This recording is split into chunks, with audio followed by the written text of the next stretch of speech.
Hello বন্ধুরা, তোমরা সবাই কেমন আছো?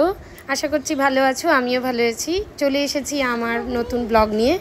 আশা করছি আমার ভিডিও তোমাদের ভালো লাগছে। যাদের যাদের আমার ভিডিও ভালো লাগছে একটা লাইক করে দেবে, আর যারা এখনও আমার চ্যানেল সাবস্ক্রাইব করোনি তারা অবশ্যই আমার চ্যানেলটি সাবস্ক্রাইব করে দেবে আর নোটিফিকেশান বেলটা অল করে দেবে। আজকে আমরা সবাই রেডি হয়েছি। আমি, আমার মেয়ে এবং আমার ছেলে তিনজনে রেডি হয়ে যাচ্ছি আমার বান্ধবীর বাড়ি। মেয়ে রেডি হয়ে গেছে, রেডি হয়ে ওর জেঠুকে দেখাচ্ছিল। সেখানে আমরা সবাই মিলে ওর সঙ্গে একটু মজা ঠাট্টাই আর কি করছিলাম। সেখান থেকে আমরা স্টেশনের দিকে চলে এলাম। এসে একটি ফুলের দোকানে গেলাম। সেখানে গিয়ে বাচ্চাটি ফুলের যে সাজ তৈরি হবে সেটা তৈরি করাচ্ছিলাম।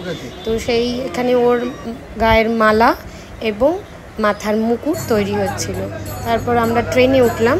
উঠে গিয়ে দেখলাম যে খুব একটা বেশি ভিড় নেই, তাও গরম খুবই লাগছিল, রোদ্দুরটা ভালোই উঠেছিল।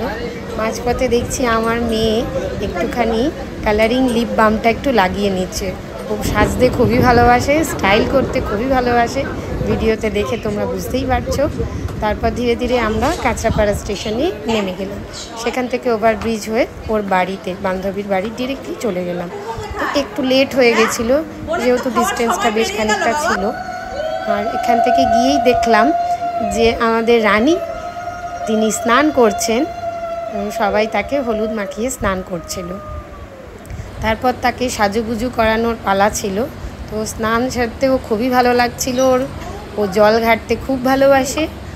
আর ওর আজকে অন্নপ্রাশন বলে কথা, তাই আমরা সেখানে আনন্দ করব না তা তো আর হয় না। সেখানে আমরা সবাই মিলে আনন্দই করছিলাম, আড্ডা মারছিলাম। তারপর তাকে একটু সাজুগুজু করিয়ে জামা পরিয়ে আমি একটু কোলে নিলাম যেই, তারপর সে ঘুমিয়ে পড়লো। তারপর মাঝখানে উঠেছিল কিন্তু আমরা তাকে সাজাতে পারছিলাম না। তারপর আবার যখন ঘুমোলো তখন আমরা সাজালাম। ও জেগে থাকলে ওকে কোনোভাবেই চন্দন বা কাজল পরানো সম্ভব নয়। আমার কোলে খুব আরামে ও ঘুমিয়ে পড়লো। ও অনেকটাই ক্লান্ত হয়ে যাচ্ছিল। যেমন হয় বাচ্চাদের অন্নপ্রাশনের দিনকে একটু ধকল তো যায়, তাই ছোট বাচ্চা যথেষ্ট ক্লান্ত হয়ে যাচ্ছিল। আমরা এখানে একটু সাজিয়ে গুজিয়ে নিচ্ছি ওকে। কাজলটা পরানো হয়ে গেছে, এবার আস্তে আস্তে চন্দনটা পরাচ্ছি। জেগে গেলে আর কোনোভাবেই এটা সম্ভব নয়। তোমরা আবার ভেবো না যে ঘুমন্ত বাচ্চাকে সাজাচ্ছি, কেন ছোট বাচ্চা, একে জেগে থাকলে তো কোনোভাবেই সম্ভব নয়। তাই বড়দের কথা শুনেই আমরা সাজানো শুরু করেছি। সাজানোর পরে আমার ছেলে ওকে বসে খাওয়াবে। ওর মুখে প্রথম ভাতটা দেবে। তো ওর ঘুম কিছুতেই কাটছিল না, তাই ও একটু রেগে যাচ্ছিল ঘুমের ব্যাঘাত ঘটাতে। কিন্তু খাওয়ার যেহেতু একটা নির্দিষ্ট টাইম আছে, তাই ওকে ঘুম থেকে তুলেই ওকে খাওয়াতে হলো। ফুলের সাজটা সাজিয়ে পুরোপুরি রেডি করে তাকে রানীকে বসানো হলো। তারপর ওকে আশীর্বাদ করার পালা একে একে। আমি আশীর্বাদ করলাম। করার পরে একে একে ওর আরও যারা আত্মীয় স্বজন আছে তারা পরপর তারা ওকে আশীর্বাদ করলো। এখানে কিছুক্ষণ ও চুপ করে বসেছিল, কিন্তু মাঝপথে বেশ কান্নাকাটি জুড়ে দিয়েছিল। এত গরম লাগছিল, তার মধ্যে ফুলের সাজ আর ওই নতুন জামা, তাতেও অস্থির হয়ে যাচ্ছিল। কিন্তু কোনোভাবে আমরা যতক্ষণ পেরেছি ওর সাজটা রাখার চেষ্টা করেছি। তারপরে সেই সাজগুলো আমরা খুলে দিয়েছিলাম। এখানে আমাদের একটা রিচুয়ালস আছে বাঙালিদের, তোমরা হয়তো কম বেশি সবাই জানো, যে একটা থালায় গঙ্গা মাটি এবং ধান, টাকা, খাতা, পেন দিয়ে দেওয়া হয়। বাচ্চা কোনটা ধরবে সেটা দেখে তার ভবিষ্যৎ আমাদের একটা নির্ধারণ করা হয়। ঠিক সেই জন্য আমরা থালাটা দিয়েছিলাম। তো প্রথম ধরেছিল সেভাবে বলবো না, স্পর্শ করেছিল ওই খাতাটি। যেহেতু প্রথম স্পর্শ ওই খাতাটিই ছিল, তাই আমি ধরে নিলাম যে ও খাতাটি ধরেছে। এখানে ও বুঝতেও পারছিল না যে কি ধরবো না। আর থালাটি সামনে দিচ্ছিলাম বলে ও যথেষ্ট বিরক্ত হয়ে যাচ্ছিল। তারপর নিজেরাই ওর হাতটা তুলে দিলাম, দেখা যাক ও কোনটা স্পর্শ করে সেইটা ভেবে। তো খাতাটাই স্পর্শ হয়েছিল ফার্স্টে। তো তারপরে তো আর থালাটা সে ছাড়তে চাইছিল না, আর প্রচণ্ড রেগে যাচ্ছিল। আমরা মাথার মুকুটটি খুলে দিয়েছিলাম। এখানে বিদিশা ওকে আশীর্বাদ করছে, এবং তারপরে বিদিশার পরে একে একে ওর জামাইবাবু, মাসি সবই এখানে আশীর্বাদ করবে। তোমরা ভিডিওটা দেখতে থাকো, পরপর দেখতে পাবে। আশা করছি আমার ভিডিও ভালো লাগছে। আমাকে অবশ্যই জানিও আমার ভিডিও কেমন লাগছে। তারপরে দেখো এখানে ওর মাসি ওখানে ওকে আশীর্বাদ করছে।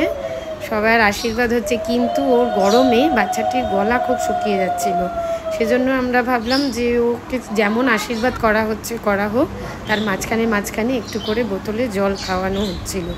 এতটাই গরম পড়েছিল যে ও জল খেতে খুবই পছন্দ করছিল, জলটি ছাড়ছিল না। তো মাঝখানে আমি একটু ওকে বোতলে করে জল খাওয়াচ্ছিলাম, আর সবাই একটু একটু করে ওকে তারই মাঝখানে কোনোভাবে গুলিয়ে ভালিয়ে আশীর্বাদটা করছিল। কিন্তু খুব ওর মেজাজ বিগড়ে গেছিলো, শুধু গরমের জন্যই কাউকে ঠিকভাবে আশীর্বাদ করতে দিচ্ছিলই না। আর ছোটো বাচ্চা বুঝতেই পারছো, গরমে কষ্ট হয়, আমাদের বড়োদেরই কত কষ্ট হয়। সেখানে ওই ফুলের মালা ওই গরমের মধ্যে অত লোক নিয়ে বসে যদি ওকে ঘুমের ব্যাঘাত ঘটিয়ে খাওয়ানো হয়, সেখানে একটা ছোট বাচ্চার কষ্ট হওয়াটা খুব স্বাভাবিক। কিন্তু কিছু করার নেই, কিছু রিচুয়ালস তো থেকেই যায় যেগুলো আমরা বাঙালিরা পালন করি। এখানে রানীর জামাইবাবু আশীর্বাদ করছে, তো তারপর জলটা ছাড়ছে না, তো সেই জলটা আমার হাতটাও ধরে রেখেছিল জলটা, যাতে আমি ওকে কন্টিনিউ দিতে থাকি। তারপরে আস্তে আস্তে সবার আশীর্বাদ পর্ব শেষ যেই হয়ে গেল, আমরা ওকে নিয়ে ঘরে নিয়ে চলে গেছিলাম। তার আগে আমার ছেলে ওকে একটু ভালো করে মুখে ভাতটা দিয়ে দিল, কিন্তু ও সেটা খাবার মুডেও ছিল না। ওর মুড শেষের দিকে এতটাই বিগড়ে গেছিলো যে ও সেটাতেও প্রচণ্ড বিরক্ত হয়ে গেছিলো। তারপরেও আস্তে আস্তে কিছু তো করার নেই, যেহেতু রিচুয়ালস আছে ওখানে মুখে ওকে দিতেই হবে, তাই সব রকম খাবার একটু একটু করে দিয়ে প্রথমে চামচে করে দেওয়ার চেষ্টা করা হলো, কিন্তু চামচে সে খেতে চাইলো না। তারপর চামচ রেখে পরে আমার ছেলেকে বলা হলো যে ওকে হাতে করে খাওয়াতে, যদি ও সেভাবে খায়। তো চামচে তো ওকে কোনোভাবেই মুখে দেওয়া গেল না, ও এতটাই রেগে গেছিলো। তারপর ধীরে ধীরে চামচটা রেখে দিয়ে আমার ছেলে ওকে একটু হাতে করে খাওয়ানোর চেষ্টা করলো, কিন্তু তাতেও খুব একটা লাভ কিছু হলো না, ও সেভাবে মুখে নিলই না পায়। তারপর ওকে পুরো জামা কাপড় ওর খুলিয়ে দিয়ে পাখার তলায় নিয়ে ওকে ও খালি গায়ে করে বসিয়ে দেওয়া হলো। তারপর ওর মুড ভালো হলো এবং আমার কোলে বসলো, এবং ওর তখন বোতলে দুধ খাওয়ার সময় হয়ে গেছিলো, তাই বোতলে দুধটা বানিয়ে এবার বাচ্চাটিকে বোতলে দুধ খাওয়াতে শুরু করলাম। তো এখানে ওর মুড ভালো হলো এই দুধটি পেট ভরে খেয়ে।